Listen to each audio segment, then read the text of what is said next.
네, 오늘 함께 살펴볼 하나님의 말씀은 시편 125편입니다. 시편 125편은 여호와를 의지하는 자는 이렇게 시작이 되고 있는데, 여기서 여호와를 의지하다라고 하는 말은 하나님을 믿고 신뢰하다라고 하는 뜻과 같은 뜻입니다. 그래서 영어 성경들을 찾아보면 의지하다라고 하는 단어를 trust라고 되어 있습니다. 신뢰하다, 믿고 신뢰하다, 이 단어를 다 같이 쓰고 있는 것을 볼 수 있었습니다. 또 히브리어로 의지하다라고 하는 이러한 동사의 형태가 여러 가지 형태로 시편 안에만 무려 41번가량 등장을 합니다. 그래서 중에서도 하나님을 의지하는 신뢰심을 나타내는 경우가 37회 정도 되는데요. 그 내용을 분석하면 어떤 용도로 쓰였냐면 하나님을 의지하다라고 하는 것이 대다수고요.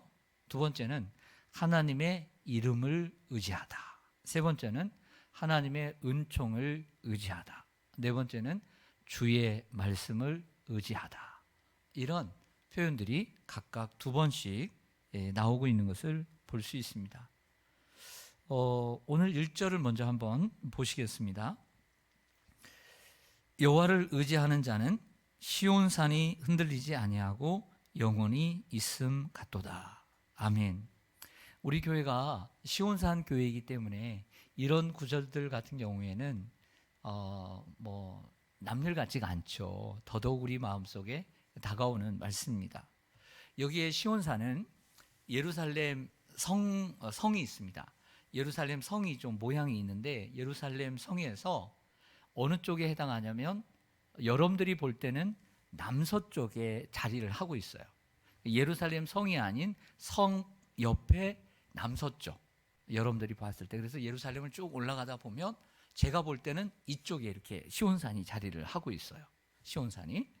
그리고 예수님께서 최후의 만찬을 드시고 올라가셨던 그 겟셋마네 동산이 있는 감람산은 동쪽에, 예루살렘 성 동쪽에 자리를 하고 있습니다. 여기에 이 시온산을 지금 생각을 해보기를 원합니다. 여기서 시인이 강조하는 것은, 여기서 시온산을 빼면 여호와를 의지하는 자는 흔들리지 않고 영원히 있다. 이것이 주안점이죠. 근데 이것을 더 강조하기 위해서 시온산이 흔들리지 않고, 이런 표현을 쓰고 있는 것입니다. 여호와를 의지하는 자는 흔들리지 않고 영원히 있음 같도다. 더 쉽게 간단하게 얘기하면 이런 뜻입니다. 여호와를 의지하는 자는 안전하다. 이런 뜻을 가지고 있어요. 따라하겠습니다. 안전하다. 여러분, 이스라엘 역사 가운데 예루살렘 성은 지금은 내분이 있지만, 예루살렘 성은 여러 차례 공격을 받고 여러 차례 위협을 받고 때로는 바벨론에 의해서 회파되고 사라졌습니다. 그렇죠? 예루살렘 성벽은 무너지고 또 성전까지도, 솔로몬의 성전까지도 무너졌습니다.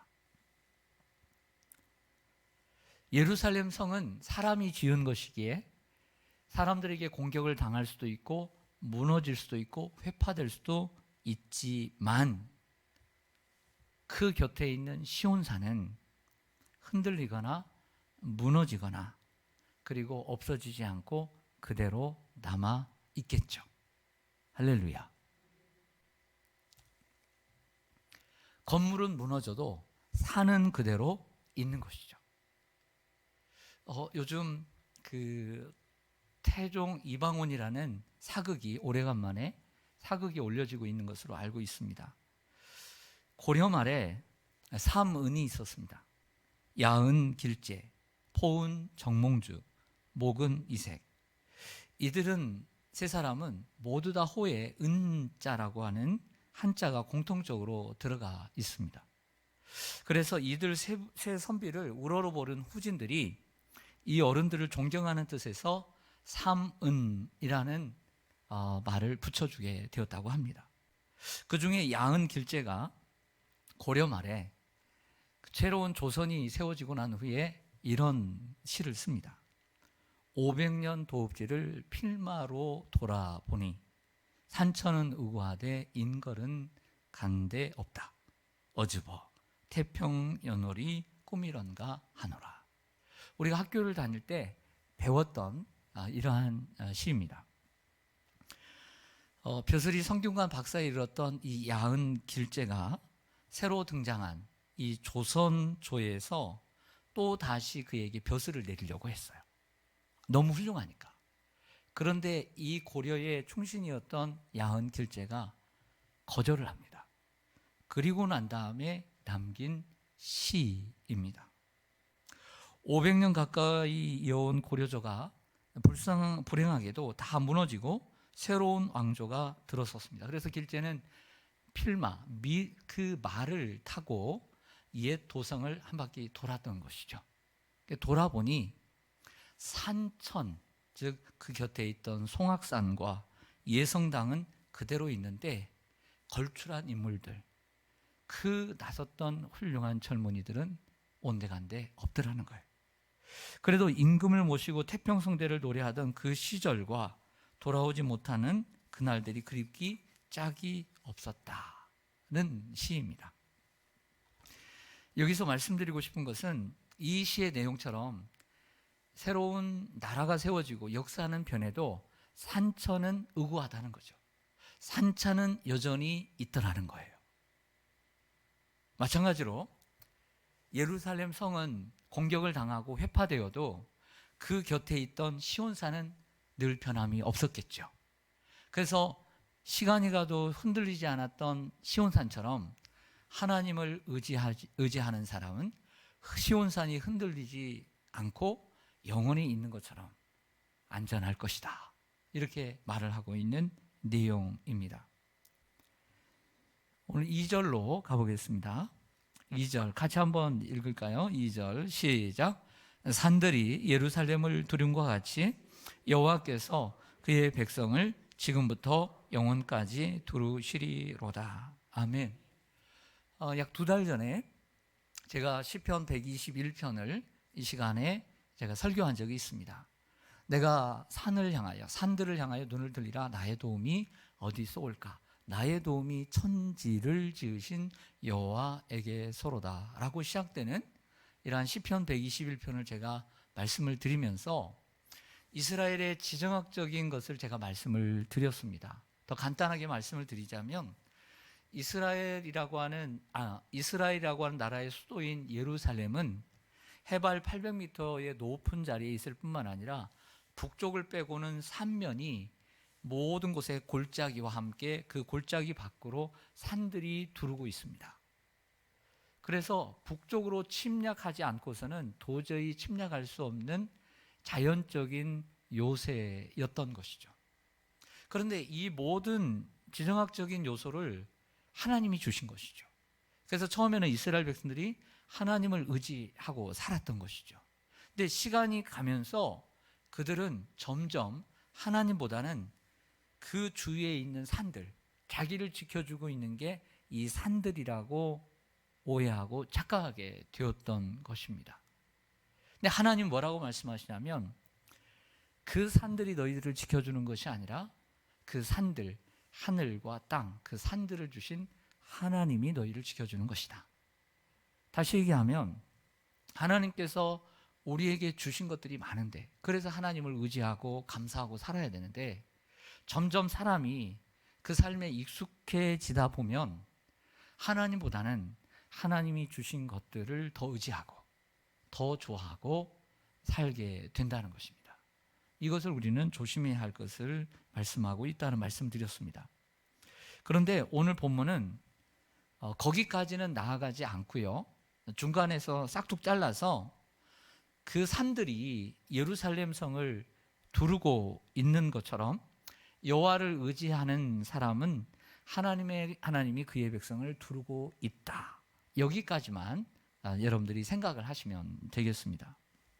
이 말은 외부의 어떤 공격에도 안전하게 하나님께서 보호해 주신다.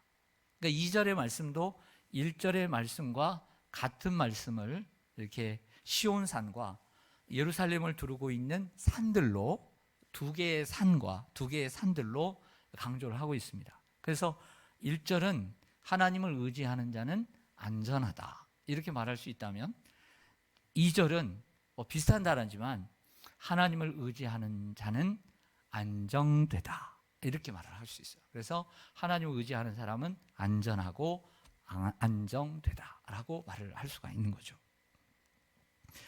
그 연결을 좀 시키자면, 그 열왕기하의 북이스라엘의 선지자 엘리사의 이야기 에피소드 가운데 엘리야의 후계자죠. 어떤 이야기가 있냐면, 많은 이야기거리 가운데 그 지금은 시리아, 당시에는 아람의 왕이 이 이스라엘을 먹으려고 자주 넘보고 공격을 해왔습니다. 그래서 하루는 남쪽으로도 오기도 하고 하루는 동쪽으로 오기도 하고 여기저기로 방향을 바꿔서 쳐들어오는데, 그때마다 누가 다 알았게요? 엘리사가 다 안 거예요. 그 엘리사가 그것을 다 알고 왕에게 알려준 거예요. 북이스라엘 왕에게 알려주니까 다 방비를 해버린 거죠. 그래서 처음에는 우리 안에, 그 아람 왕이 생각하기를 우리 안에 스파이가 있다. 스파이가 있어서 그 이스라엘 왕에게 다 알려준다. 그래서 스파이들을 찾아도 없는 거예요. 그래서 수소문을 해보니까 사람들이 그게 아니고 하나님의 사람 엘리사가 있어서, 그런 사람이 있어서 하나님께 다 계시를 받아가지고 가르쳐 주는 것이다. 이 말을 듣고 아람 왕이 화가 났어요. 엘리사에게 화가 나서 가만히 있겠습니까? 성경을 보니까 말과 병거와 많은 군대를 보내서 이 엘리사가 있는 도단이라고 하는 성을 둘러서 감싸서 포위를 해버렸습니다. 도망 못 가게, 쥐잡도 잡아서 죽이려고. 근데 언제 보냈냐면 한밤중에 그것도 보냈어요. 한밤중에 아침에 엘리사의 젊은 사환이 깨어서 보니까 그 아람의 군대가 둘러싸고 있는 거예요. 너무너무 놀라고 두려워. 저 같아도 두려울 것 같아요. 그렇지 않겠습니까?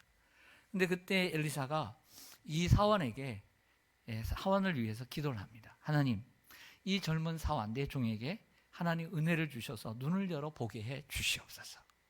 기도하자 이 사환이 눈을 열어 보게 하는데, 이 군대 그 뒤쪽에 하나님이 보낸 불말과 불병거가 둘러싸고 있더라는 거예요. 근데 성경은 정확하게 뭐라고 얘기하냐면, 그 불말과 불병거가 엘리사를 둘러싸고 있더라. 할렐루야. 여러분 잘 봐야 됩니다. 그 불말과 불병거가 눈으로 볼 때는 적들을 둘러싸고 있는 것처럼 보이죠. 그렇죠. 하지만 성경은 뭐라고 얘기하냐면, 그들을 둘러싸고 있는 게 아니라 엘리사를 두르고 있더라는 거예요. 얼마나 귀한 말씀입니까? 여러분, 우리를 포위하고 있는 적들을 하나님께서 둘러싸고 있는 것도 참 좋은 일이죠. 하지만 그것보다 더 중요한 팩트는 하나님께서 나를 둘러싸고 있다는 거예요. 이것이 더 귀하지 않습니까? 언제나 하나님이 나를 둘러싸고 있다는 것. 그래서 성경이 엘리사를 둘러싸고 있더라는 것이죠. 왜요? 엘리사가 그들을 의지 않고, 말을 의지 않고, 사람을 의지하지 않고 하나님을 의지했기 때문입니다. 우리는 연약해서 사람을 의지할 때가 많이 있습니다. 그러나 하나님을 의지하는 자는 이처럼 하나님이 우리를 둘러싸고 있는 것입니다. 신앙이란 순서의 문제입니다. 우선순위의 문제입니다. 따라서 하겠습니다. 신앙이란 순서의 문제다. 여러분, 한 끝이라는 게 대단히 중요합니다. 한 끝이라는 게. 우리는 사람을 의지할 때가 참 많고, 창을 의지하고 칼을 의지할 때가 많이 있습니다. 뭔가를 하면 하나님이 도와줄 것 같고, 그거 하면 된다라고 생각하지만 하나님은 그렇게 말씀하지 않아요. 그거 하지 말고 나를 의지하라. 그러면 하나님이 해결해 주신다는 거예요.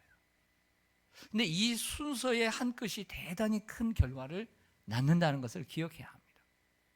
온전히 하나님을 의지하라는 거예요. 그래서 신앙은 순서의 차이예요. 순서의 차이. 때때로 세상이 우리를 공격하고 둘러쌀 수 있습니다. 그러나 우리가 하나님을 의지할 때 하나님께서 그들을 둘러쌀 뿐만 아니라 우리를 둘러싸고 있다는 사실을 기억하기를 바랍니다.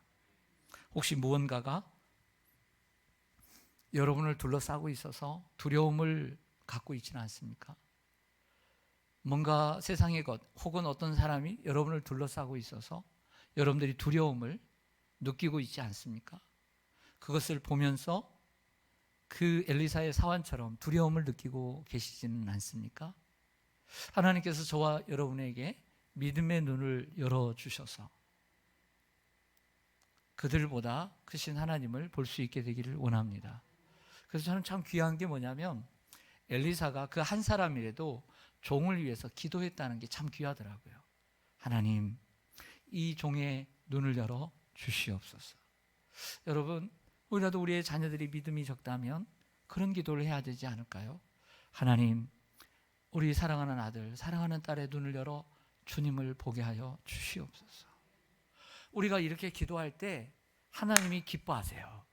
세상에 눈을 뜨게 하지 않고 하나님을 볼 수 있게 하는 엄마 아빠의 그 기도, 하나님, 우리 아들의 눈을 열어 보게 해주세요. 하나님의 살아계심을 보게 해달라고. 하나님의 그 기도를 기뻐하시는 거예요.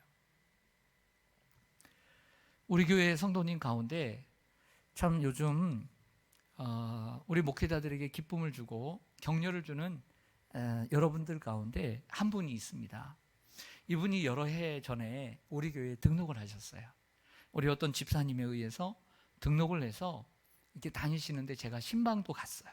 여러 해 전에 신방도 가고 했는데 좀 나오시다가 쉽게 얘기해서 끊었어요. 애들 표현으로 끊었어요. 그런데 그 가운데 나름대로 그 가정이 분주하게 살면서도 행복해 보였어요. 세상적으로. 하지만 여러 해가 지나서 그 전도했던 집사님을 통해서 오신다는 얘기를 들었어요. 그리고 수년이 지난 후에 우리 교회에 오게 되었어요. 재등록은 아니지만 그래도 함께 하기로 해서 신앙생활을 하는데 그분에게 이 여러 해 동안 많은 풍파가 있었는지 변했어요. 그리고 여러 해 전에 신앙생활을 했던 모습과는 천지 차이로 180도 다르게 오셔서 신앙생활을 하고 계세요. 근데 지금 그분의 형편이 좋으냐? 그렇지 않아요. 좋지 않은데도 얼마나 긍정적이고 적극적이고 얼마나 감사가 넘치는지. 뭐가 바뀐 줄 아세요? 그거 말씀드릴게요. 그가 뭐가 바뀌었냐면 자세와 태도가 바뀌었어요. 그때는 신방을 가도 그렇게 좋아하지 않았어요. 신방을 간다 해도 싫어했어요. 별로 좋아하지 않았어요. 근데 지금은 신앙생활하는 모습이 남달라요. 얼마나 하나님을 잘 섬기고 진심으로 섬긴지. 그동안에 무슨 일이 있었는지는 모르겠지만 그동안에 하나님께서 그분을 어떻게 만들어 놓으셨는지 너무 감사해요. 얼마나 잘 믿고 있는지요. 할렐루야.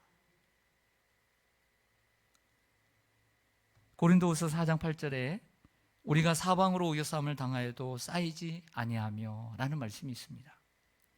여러분들이 사방으로 많은 것들이 여러분들을 둘러싸고 있을 수 있습니다. 아니면 이중고, 삼중고를 당할 수 있고요. 설상가상으로 많은 일들이 여러분들의 고난이 겹칠 수 있습니다. 그러나 우리의 눈을 열어 그 문제보다 크신 하나님을 보게 되는 은혜가 있기를 원합니다. 그것이 하나님께서 우리에게 주신 은혜입니다. 우리는 질그릇입니다. 넘어지기 쉽고 깨지기 쉽죠. 그러나 우리 안에 보배가 있습니다. 그분은 예수 그리스도이십니다. 그리고 우리를 위해서 십자가에 죽으신 그분이 사흘 만에 다시 살아나셔서 우리의 부활이요 생명이 되셨습니다. 우리 그분을 믿는 자에게 성령으로 임하여 예수의 생명이 우리 안에 역사하게 되는 줄로 믿습니다. 그 생명을 가진 사람들이기에 우리는 주님을 의지할 수 있습니다. 3절 말씀을 보겠습니다. 같이 한번 읽겠습니다. 3절 시작. 악인의 규가 의인들의 땅에서는 그 권세를 누리지 못하리니 이는 의인들로 하여금 죄악의 손을 대지 아니하게 함이로다. 아멘. 오늘 시인은 자신이 어떤 상황에 있는지 직접적으로 언급하지는 않습니다. 자신의 삶이 악한 권력의 횡포로 인해 위기에 처해 있음을 표현하고 있지는 직접 언급은 하고 있지 않지만 오늘 이 말씀을 통해서 어느 정도 우리는 짐작할 수는 있습니다. 여기에 악인의 규라는 단어를 해석해 보고자 합니다. 악인의 규는 개역 개정에서는 규라고 되어 있지만 이전 개역 성경에서는 한 단어인 다른 단어로 번역이 되어 있었죠. 뭐죠? 홀입니다. 악인의 규, 의인의 규, 왕의 규, 이것이 그전에는 홀이라고 번역이 되어 있었죠. 근데 이번에 새롭게 개역 개정판에서는 규라는 단어가 이렇게 번역이 되었습니다.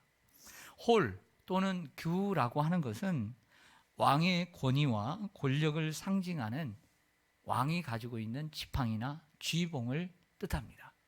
그래서 왕이 가지고 있는 쥐봉과 지팡이, 그것은 왕의 권력을 상징하는 것이죠. 대대장도 특별한 행사에서 요만한 쥐봉을 가지고 있습니다. 특별히 사단장들은 특별한 행사 때는 꼭 이 봉을 가지고 다니죠. 군대를 가보면. 그런 것처럼 그 쥐봉은 사단장의 권력과 그리고 권세를 상징하는 것처럼 왕이 가지고 있는 그 지팡이나 그 쥐봉은 왕의 권력을 상징하는 것이죠.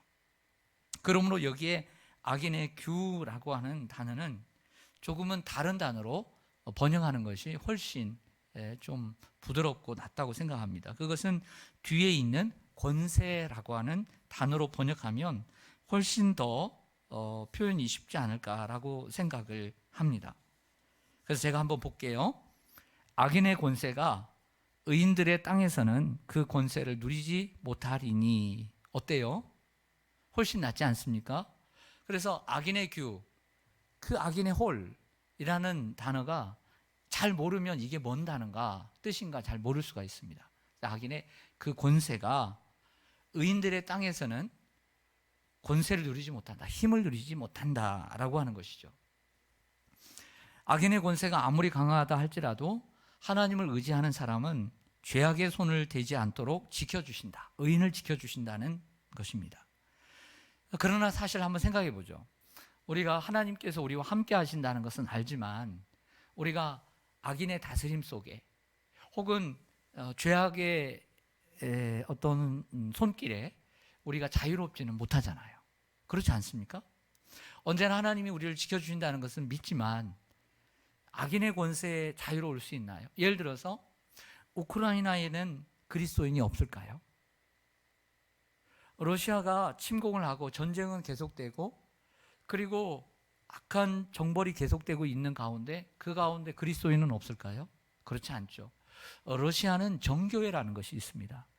그들도 우리와는 조금은 다르지만 그래도 그들 하나님을 믿는 사람들이 많이 있습니다. 침공하는 그들이나 침공을 당하는 우크라이나 사람들이나 정말 고통 속에 있는 건 사실이죠. 그 권력, 악한 권력 속에서 자유로울 수는 없는 것이 우리의 삶 아니겠어요? 그러므로 죄악의 손을 대지 않도록 하기 위해서 우리가 해야 할 일은 무엇일까요? 그것은 더욱 하나님을 믿고 신뢰하며 의지하는 것입니다. 3절과 5절의 본문에는 이런 구분들을 우리에게 주고 있습니다. 한번 보시죠. 3절에는 대조적인 단어가 악인과 의인입니다. 악인의 규가 의인들의 땅에서는 그 권세를 누리지 못하리니 이는 의인들로 하여금 죄악의 손을 대지 아니하게 하려 함이로다. 그래서 여기서는 악인과 의인이 대조되고요. 4절에는 여호와여 선한 자들 그리고 마음이 정직한 자들, 여기는 대조가 아니라 같은 부류죠. 선한 자들과 마음이 정직한 자들에게 선대하소서, 기도입니다. 또 5절에서는 자기의 굽은 길로 치우치는 자들, 굽은 길로 치우치는 자들과 또 여호와께서 죄를 범하는 자들과 함께 다니게 하시리로다. 그러니까 굽은 길로 치우치는 자들과 죄를 범하는 자들을 하나로 묶고 있는 것을 보게 됩니다. 그래서 오늘 3절과 4절과 5절에서는 이처럼 의인과 악인, 그리고 선한 자들과 마음이 정직한 자들, 굽은 길로 치우치는 자들과 죄를 범하는 자들로 나누고 있다는 것을 보게 됩니다. 이 말은 하나님께서 악인과 의인을 확실하게 나누고 있다는 것입니다. 사람들은 얘기할 수 있습니다. 반론을 제기할 수 있습니다.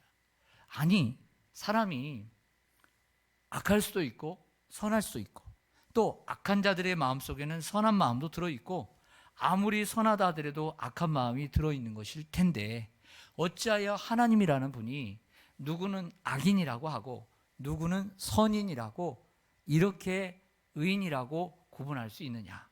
충분히 대들 수 있지 않겠습니까? 그런데 성경은 하나님께서 의인과 악인을 정확하게 나누고 있다는 것입니다. 왜 그럴까요? 무엇 때문일까요? 그것은 구원의 이치와 같은 것인데, 하나님을 하나님으로 인정하고 하나님을 두려워하고 하나님을 믿고 신뢰하는 사람을 하나님은 그가 죄가 많든 적든 의인이라고 보는 거예요. 할렐루야. 그리고 아무리 그 가운데 악하고 선이 있어도 하나님을 의지하지 않는 자를 악인이라고 명명하시는 거예요. 그렇다고 해서 우리가 그러면 나는 의인이니까 마음대로 살아야 된다, 이렇게 말하는 것이 아니라, 악인의 결과물은